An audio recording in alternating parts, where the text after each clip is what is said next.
Bismillahirrahmanirrahim. Assalamu alaikum. Welcome to lesson number 7 of Mukhtasar al-Qudoori. This is going to be a pretty short clip because the topic is very short here. Here the topic is Fardul Ghusl al-Madmada wal-Istinshaq wa Ghaslu Sa'ir al-Badani. So first of all, let's explain the words. Fard, it means obligation. Ghusl, it means bathing or to bathe. Now notice here there's a dhamma here, and like I said in the previous clips, ghusl with a dhamma, it means bathing, and ghasal with a fatha means washing. So the difference. Madmadatu, madmada is a verb from the bab, from the pattern of madmada. Yumadmidu, yumadmidu. Madmadatan, it means to gargle or wash the mouth out, washing the mouth or gargling. Istinshaq, okay, this is from istanshaqa, pretty long. Istan, noon there, istanshaqa, yastanshiqu, tanshiqu. Istinshaq, it means to sniff water into the nose, to sniff water into nose. Ghaslu, and this is here ghaslu, okay, to wash, okay, like we said before, but that was to bathe, and this is now to wash. Sa'ir, it means the rest of the body, rest. Some people translate sa'ir as all, but the correct translation of sa'ir is rest. And this word, again, its root letters are sin, hamza and ra. Sin, hamza and ra. Now sin, hamza and ra have the meaning of remainder, and like we'll have it in the remainder of water chapter, which is going to be coming a bit later on, inshallah. Badan, okay, it means body. Badan means body. Okay, it's pretty simple. So let's look at the grammar side of it. Right, so here we have a dhamma, and this is because this is mudaf ilayh. I'm gonna shorten these words. So this is mudaf. Okay, this is mudaf, and the word after it is the mudaf ilayh, hence it takes a kasra. Okay, this is the mudaf mfi, mudaf ilayh. This is the mudaf, this is the mudaf ilayhi. And before we continue, all of this actually makes or becomes the mubtada. Fardul ghusli, the mudaf and the mudaf ilayh, become the mubtada, and the rest of the sentence is going to become the khabar. In other words, what is the author Imam Qudoori trying to tell us about the obligation of ghusl? What are the obligations of ghusl? They are these. Okay, so let's do it. Hear that. Right, now madmadatu, oops, change the color of it. Madmadatu, this is a dhamma, alright, because this is part of the khabar and it's in the default state, so marfu'. And then you have these atafs, okay, one there, and both of these atafs, they actually link back to here again. They link back to there, that links back to there. So all of this, in fact, is just one piece of information that we were being told. In other words, it's one khabar, and this is what ataf does. It takes back the word, okay, to somewhere before. So over here you have madmada and istinshaq, so therefore this also takes the same vowel, istinshaqu. Wa ghaslu, right, now this takes the same vowel, but it takes a single vowel because it's mudaf.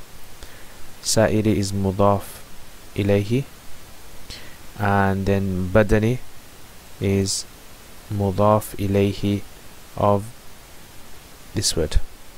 Okay, so we have one mudaf. Okay, so if I was to write that, I would say this is the first mudaf, and this is the mudaf ilayhi, the first, and then this is the second mudaf, and this is the second mudaf, and this is the second mudaf ilayhi. So these two are linked together, and these two are linked together. So all of this, right, becomes the khabar, like I said, and this is the mubtada. Okay, hope that makes sense. Right, next let's move on to the lessons that we can learn from this. So fardul ghusl, here Imam Qudoori wants to list, okay, tell us what are the obligatory acts in bathing. What are the obligatory acts?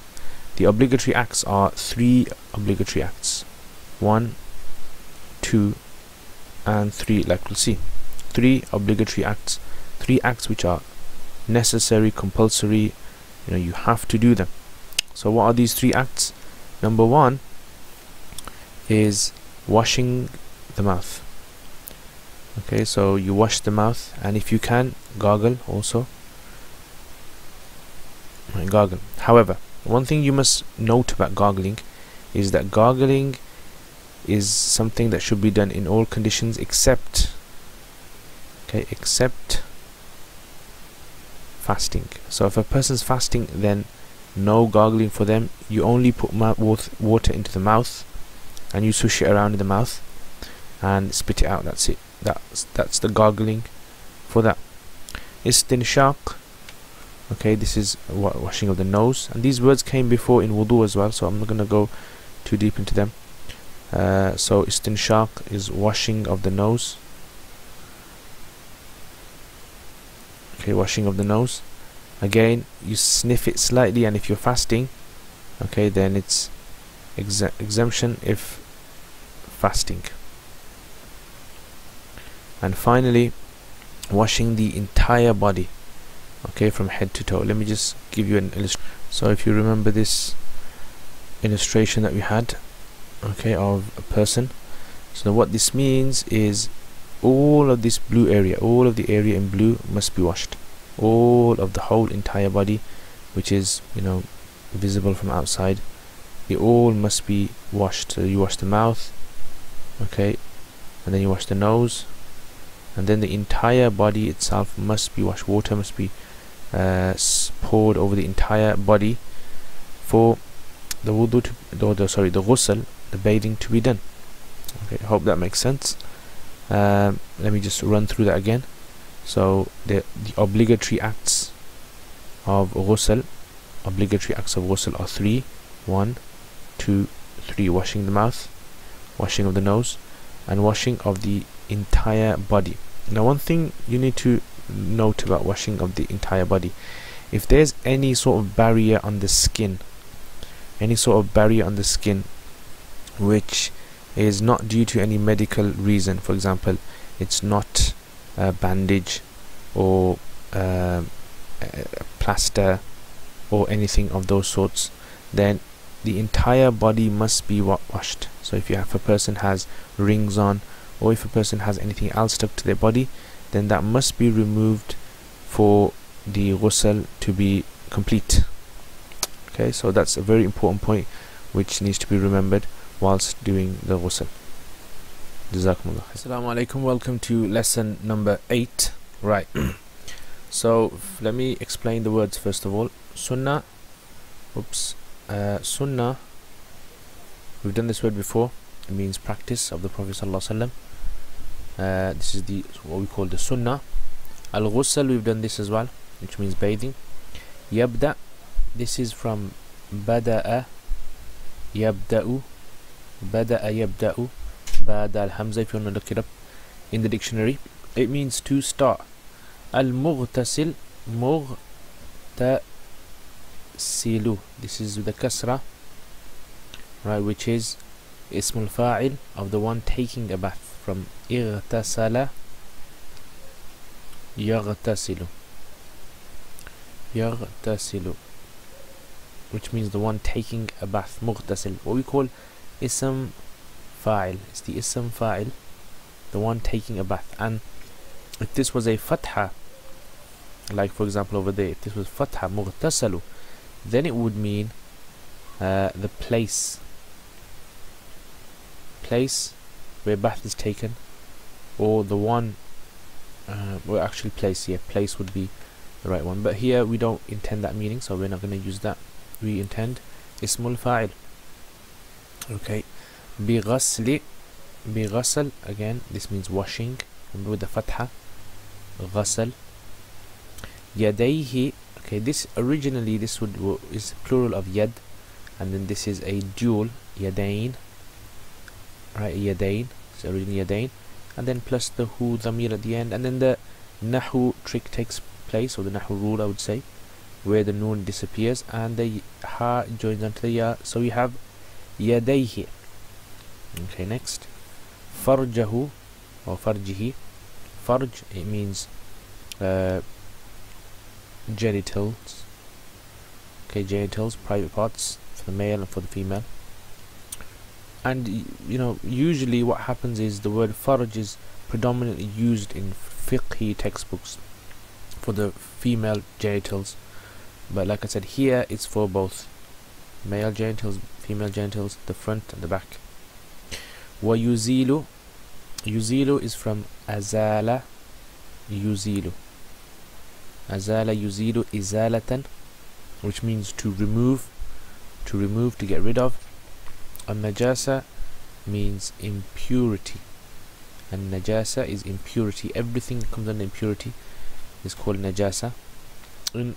If kanat is ala badanihi, on his body, badan we've done before. Thumma yatawadda, yatawadda we've done before as well. Okay, it means to do wudu. Tawadda'a, yatawadda'u. Okay, it means to do wudu, performing wudu ablution.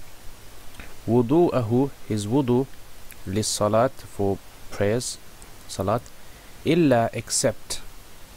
Ghasla, this is a fatha again because it means washing. Rijlayhi, rijlayhi is like, follows the rule that we said before about yad, the plural of rijl, which means feet or legs. Here it refers to feet, and so if you have rijlayni, it means 2 feet, and if you have a ha at the end, then what happens is the noon drops and the ha joins onto the ya, so you have rijlayhi. Right, thumma, then, yufidu. Yufidu is from afada yufidu. Afada yufidu has the meaning of pouring. It's from fa yada, fa ya dad. Look in the dictionary, it means to pour. Afada yufidu means to pour. Al-ma is water, as came before. Ala ra'sihi, ra's means head. Okay, this word ra's, we've done this before as well, head. Sa'ir we've done before, which means the rest. Badani we've done before. Thalathan, 3 we've done before. Yatanaha is from tanaha yatanaha. Tanaha yatanaha, which means to move to the side. Okay, to move to the side, it means, is actually tanaha, yatanaha. And dhalika, from that, makan, place, makan means place.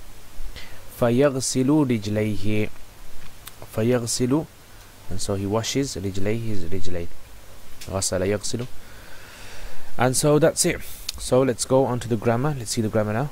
Right, so let's see this ibara here, or text as it's called. Ibara means text. Right now, so sunnatu,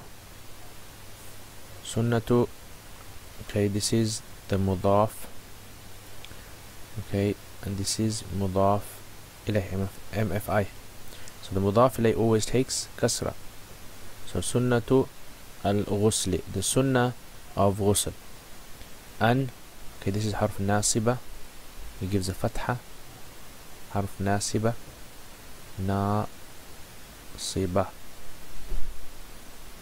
huruf nasiba. Yabda'u, okay, this is a verb, this is a present tense verb, okay, he. Al-mughtasilu, this is the fa'il of yabda'u, the fa'il, yaghtasilu. Ba harf al-jar, and so it's going to give this word over here kasra. but it will only take one kasra because this word itself is a mudaf. Right, now if that's mudaf, then it means that this must be the mudaf ilayhi. And the tathniya, the rule for a word which is a dual, is that in the state of kasra or in the state of jar, you have yadayni, okay, yadayni, and in marfu it's yadani. Okay, here's yadayni, and so it's like I explained before, the noon gets removed because of the dhamir, the pronoun attached to the end. So bighasli yadayhi wa, now this is harf al-ataf, okay, and the farj is actually goes back to ghasal. So if it goes back to ghasal, it means that the harf al-jar will have an effect on this, and so if it does, what value are we going to get on the word farj? We're going to get farjihi, farjihi. Okay, so that's يبدأ المغتسل بغسل يديه وفرجه, because of that ba. ويزيل, يزيل, this is fi'l, again it's like يبدأ, and the waw here, okay, this time this waw, it goes all the way back to يبدأ, therefore the an is going to affect this. So if it's going to affect that, we say that an yuzila. Yuzil is like yabda'u is a verb, which means he, present tense. Yuzila, and he, okay, the file is he in here this time. He removes the najasa. What does he remove? The ta. So this is the maf'ul bihi, MFB, I'll write that, maf'ul bihi.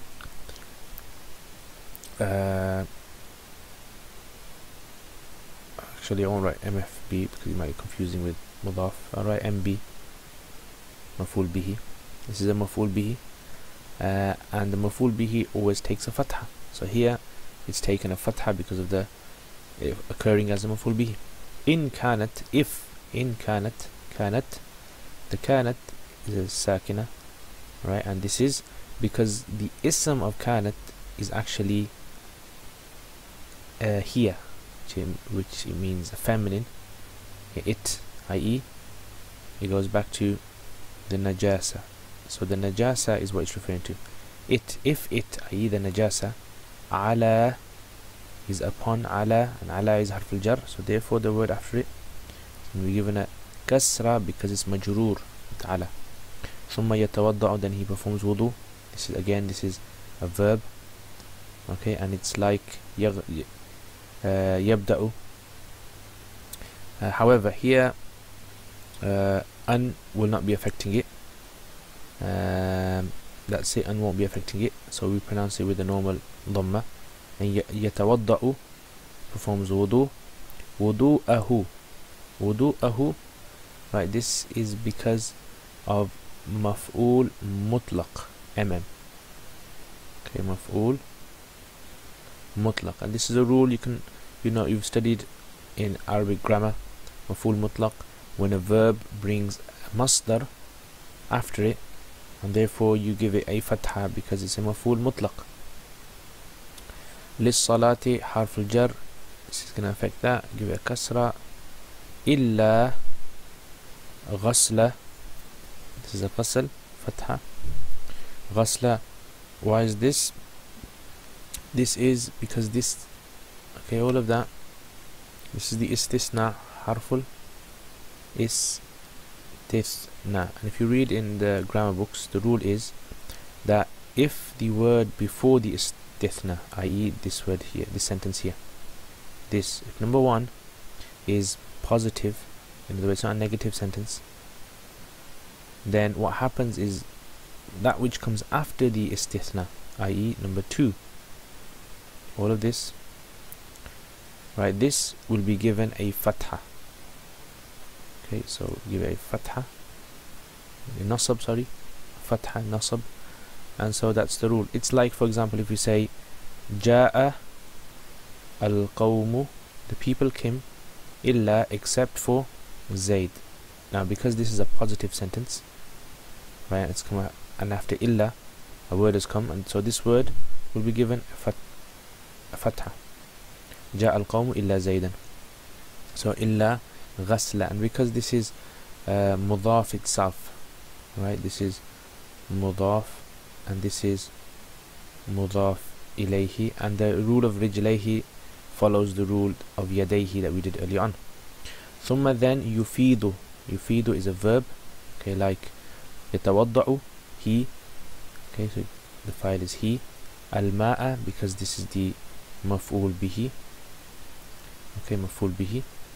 على حرف الجر, it's gonna give it a kasra on the scene. رأسه, wow, this is حرف العطف, okay, and it goes back onto the ala, oh sorry, it goes back onto the ra's, so therefore the ala is going to be affecting the word after it, so we say sa'iri, sa'iri, and this itself is mudaf, and the word after it is going to be mudaf ilayhi, so it takes a kasra.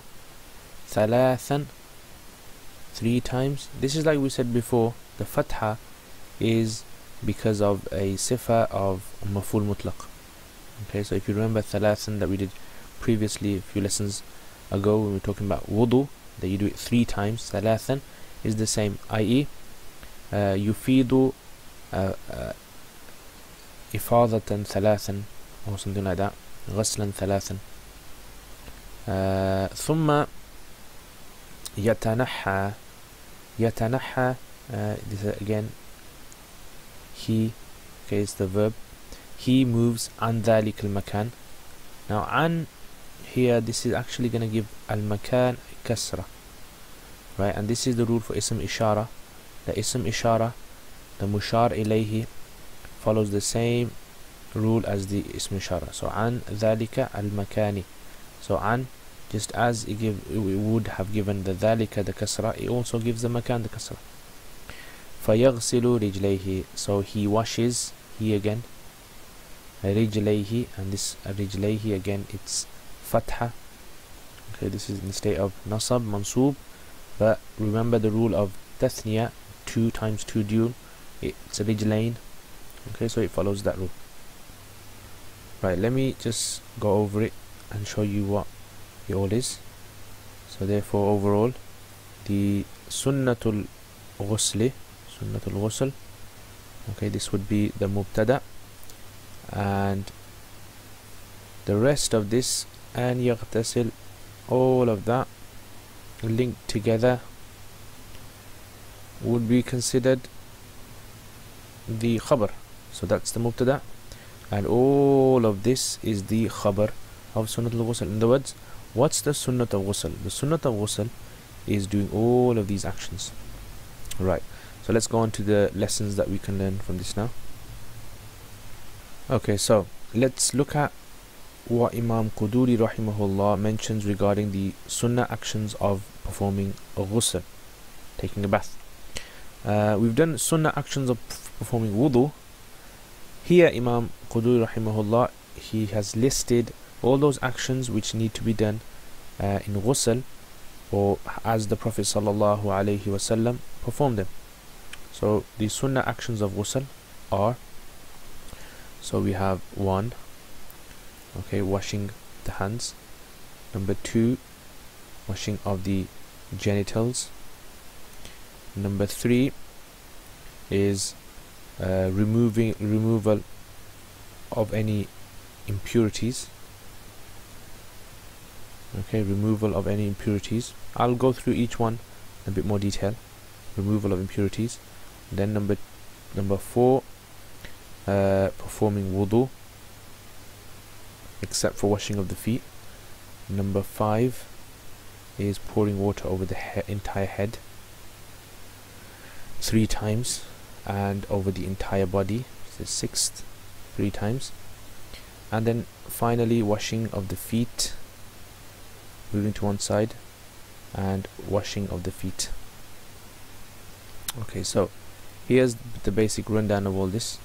Let's just look at what Imam Qudoori has to say. First of all, the person performing the ghusl should first of all wash their hands, right? So in the words, the hands are the tools for washing the body, so they should be clean themselves.